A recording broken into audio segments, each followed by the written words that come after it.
गठबंधन को लेकर कांग्रेस की तरफ से आई बड़ी खबर। कांग्रेस ने दिखाया बड़ा दिल। आप और कांग्रेस के बीच सीटों के बंटवारे का विवाद सुलझा। यूपी, बिहार, पंजाब, महाराष्ट्र में सब ऑल इज वेल। कांग्रेस को मिलेंगी सम्मानजनक सीटें। पश्चिम बंगाल में भी जल्द निकलेगा रास्ता। जल्द ही होगा सीटों के बंटवारे का औपचारिक ऐलान। कड़वाहट भूल, साथ लड़ेंगे लोकसभा का चुनाव सभी विपक्षी दल। लोकसभा चुनाव 2024 को लेकर सियासी हलचल तेज हो चुकी है। खास तौर पर सबकी निगाहें इंडिया गठबंधन की ओर लगी हुई है। अब एक बड़ी खबर देश की सबसे प्रमुख विपक्षी पार्टी कांग्रेस की ओर से आ रही है। पेंच दिल्ली, पंजाब, पश्चिम बंगाल, महाराष्ट्र जैसे राज्यों को लेकर ज्यादा फंसता हुआ नजर आ रहा था, लेकिन अब कांग्रेस की तरफ से और इंडिया गठबंधन की ओर से भी बेहद सकारात्मक खबरें मीडिया के गलियारे में आ रही है। बात करें सबसे पहले देश की राजधानी दिल्ली की, तो दिल्ली में लोकसभा की कुल 7 सीटें हैं। कांग्रेस पार्टी शुरू से ही इन सभी 7 सीटों पर चुनाव की तैयारियों में जुटी हुई थी। दिल्ली कांग्रेस अध्यक्ष अरविंदर सिंह लवली पदभार ग्रहण करने के दिन से ही ये बात कहते आ रहे थे कि हमारी तैयारी सभी 7 लोकसभा सीटों पर चुनाव लड़ने की है। लेकिन अब जो खबर सामने आ रही है उसके हिसाब से आम आदमी पार्टी और कांग्रेस के बीच दिल्ली की सीटों को लेकर पेंच सुलझता हुआ नजर आ रहा है। आम आदमी पार्टी के मुखिया और दिल्ली के सीएम अरविंद केजरीवाल कांग्रेस के साथ समझौते को तैयार है। वो 7 में से 3 लोकसभा सीटें कांग्रेस को देना चाहते हैं और बदले में गुजरात में कांग्रेस से लोकसभा की 4-5 सीटें लेना चाहते हैं। कांग्रेस नेतृत्व भी अब केजरीवाल को लेकर पॉजिटिव नजर आ रहा है। वहीं बात कर ले पंजाब की, तो पंजाब को लेकर भी लगातार असमंजस की स्थिति नजर आ रही थी। खास तौर पर जब कांग्रेस और आम आदमी पार्टी के नेता एक दूसरे के खिलाफ बयानों के बम फोड़ते रहते थे। आम आदमी पार्टी और पंजाब में कांग्रेस के नेता एक दूसरे पर लगातार हमले करते नजर आ रहे थे। सीएम भगवंत मान से लेकर कांग्रेस की ओर से विधानसभा में प्रतिपक्ष के नेता प्रताप सिंह बाजवा के बयान भी गठबंधन की गांठ खोलते नजर आते रहते हैं। सीएम भगवंत मान के एक ठीक कांग्रेस वाले बयान के जवाब में कांग्रेस नेताओं की ओर से भी बयानों के खूब तीर चले, खूब जवाब दिए गए। लेकिन भगवंत मान ने इंडिया गठबंधन के पक्ष में एक सकारात्मक बयान भी दिया और कहा कि हमारी प्राथमिकता संविधान बचाने की है। हम देश के लिए लड़ रहे हैं। अगर देश बचा तभी आगे कुछ सोचा जा सकता है। ऐसे में यह तय हो गया था कि कांग्रेस और आम आदमी पार्टी के नेता भले ही बयानों के तीर एक दूसरे के ऊपर चला ले, लेकिन धीरे धीरे वो एक दूसरे के नजदीक आ रहे हैं। राजनीतिक मजबूरियों और परिस्थितियों ने दोनों ही पार्टियों को एक साथ आने के लिए विवश कर दिया था। कांग्रेस लोकसभा की हम बात कर ले अगर पंजाब की, तो पंजाब में कांग्रेस लोकसभा की 7 और आम आदमी पार्टी 6 सीटों पर चुनाव लड़ सकती है।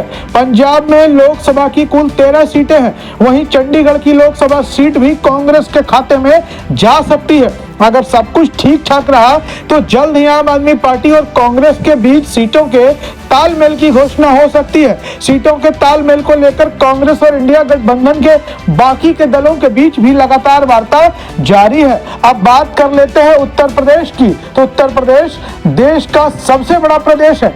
यहाँ भी कांग्रेस और समाजवादी पार्टी के नेताओं के बयानों के बीच सीट शेयरिंग का खाका खींच लिया गया है। यहाँ लोकसभा की कुल 80 सीटें हैं। कांग्रेस यहाँ पर 15 से 20 सीटों पर चुनाव लड़ सकती है, जबकि समाजवादी पार्टी 55 से 60 सीटों पर अपने उम्मीदवार उतार सकती है।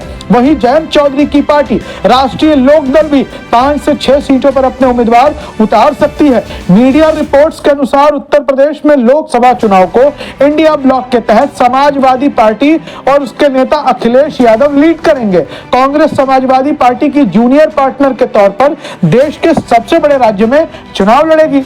वहीं बात करते हैं महाराष्ट्र की, जो लोकसभा सीटों के लिहाज से देश का दूसरा सबसे बड़ा राज्य है। यहाँ पर लोकसभा की कुल 48 सीटें हैं। महाराष्ट्र में भी गठबंधन का खाका तैयार कर लिया गया है। सूत्रों से निकलकर जो खबर बाहर आ रही है उसके अनुसार यहाँ पर कांग्रेस 18 लोकसभा सीटों पर चुनाव लड़ सकती है, जबकि उद्धव ठाकरे के नेतृत्व वाली शिवसेना 20 लोकसभा सीटों पर चुनाव लड़ सकती है।